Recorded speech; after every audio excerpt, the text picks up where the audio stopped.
तर बदलापूरमध्ये चिमुकल्यांवर लैंगिक अत्याचार झालेले होते, त्यातील आरोपीचं एन्काउंटर झालेलं होतं। त्याच संदर्भात कोर्टानं नेमकं काय म्हटलेलं आहे, त्या एन्काउंटरच्या मुद्द्यावरून आता विरोधक नेमकं काय म्हणतात जाणून घेऊया।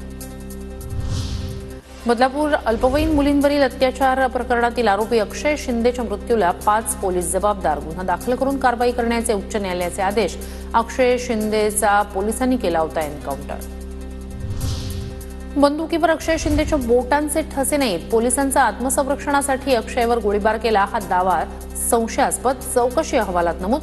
न्यायमूर्ती रेवती मोहिते डेरे यांच्याकडून अहवालाचं न्यायालयात वाचन।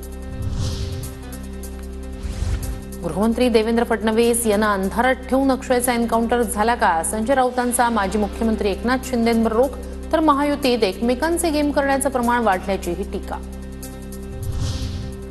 न्यायालयीन चौकशी समितीच्या अहवालाचं स्वागत। अक्षय शिंदेच्या आईची प्रतिक्रिया, चौकशी अहवालातून माझ्या मुलाला न्याय मिळाला असंही वक्तव्य।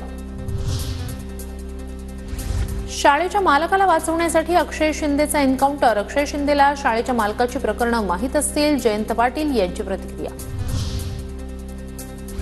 बदलापुरातील शाळेचा मालक आपटेला वाचवण्यासाठी अक्षयची हत्या, अक्षय शिंदेचा एन्काउंटर नसून ही हत्या पोलिसांनी नाही तर सत्ताधाऱ्यांनी केली, आव्हाडांचा आरोप। संस्था चालकांबाबतची माहिती बाहेर न येण्यासाठी एन्काउंटर झाला का? अंबादास दानवे यांचा सवाल। अक्षय शिंदेच्या एन्काउंटरला जबाबदार असणाऱ्यांवर कारवाई करू, मंत्री संजय शिरसाट यांची ग्वाही।